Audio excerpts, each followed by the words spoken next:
Hello, I'm Severin Suzuki speaking for ECHO, the Environmental Children's Organization. We're a group of 12 and 13-year-olds trying to make a difference. Vanessa Seti, Morgan Geisler, Michelle Quigg, and me.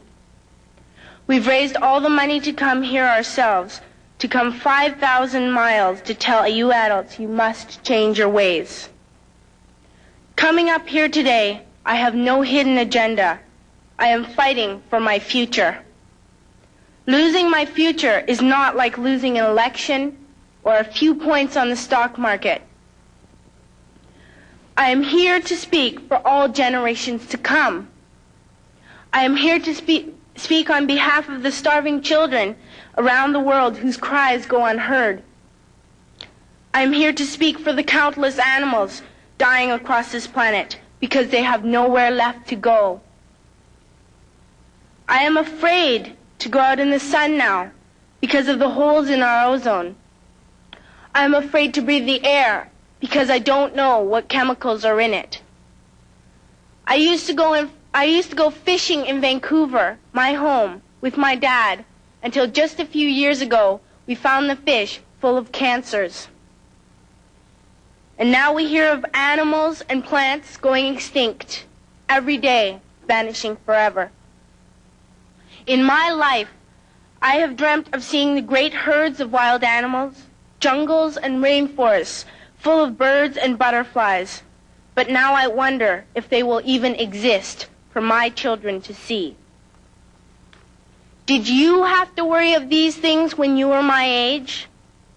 All this is happening before our eyes, and yet we act as if we have all the time we want and all the solutions. I'm only a child, and I don't have all the solutions. But I want you to realize, neither do you. You don't know how to fix the holes in our ozone layer. You don't know how to bring the salmon back up in a dead stream. You don't know how to bring back an animal now extinct. And you can't bring back the forest that once grew where there is now a desert. If you don't know how to fix it, please stop breaking it. Here, you may be delegates of your government, business people, organizers, reporters, or politicians, but really, your mothers and fathers, sisters and brothers, aunts and uncles, and all of you are someone's child. I'm only a child, yet I know we are all part of a family, 5 billion strong. In fact, 30 million species strong. And borders and governments will never change that. I'm only a child, yet I know we are all in this together and should act as one single world towards one single goal. In my anger, I am not blind, and in my fear, I am not afraid of telling the world how I feel. In my country, we make so much waste. We buy and throw away, buy and throw away, buy and throw away, and yet northern countries will not share with the needy. Even when we have more than enough, we are afraid to share. We are afraid to let go of some of our wealth. In Canada, we live the privileged life, with plenty of food, water, and shelter. We have watches, bicycles, computers, and television sets. The list could go on for 2 days. 2 days ago, here in Brazil, we were shocked when we spent time with some children living on the streets. This is what one child told us. I wish I was rich. And if I were, I would give all the street children food, clothes, medicines, shelter, and love and affection.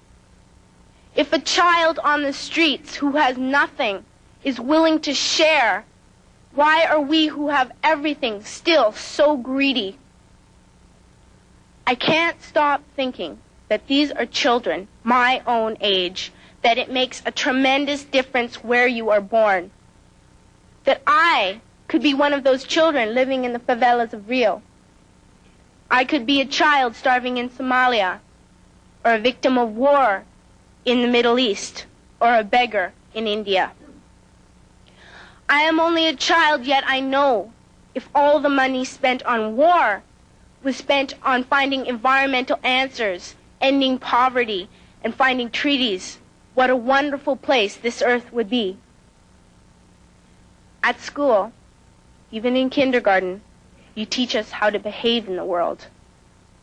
You teach us not to fight with others, to work things out, to respect others, to clean up our mess, not to hurt other creatures, to share, not be greedy.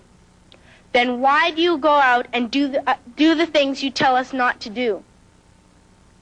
Do not forget why you are attending these conferences, who you're doing this for. We are your own children.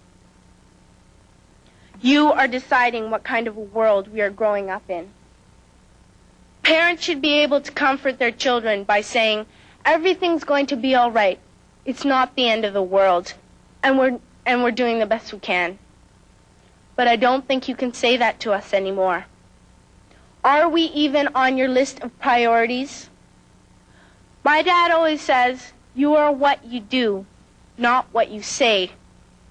Well, what you do makes me cry at night.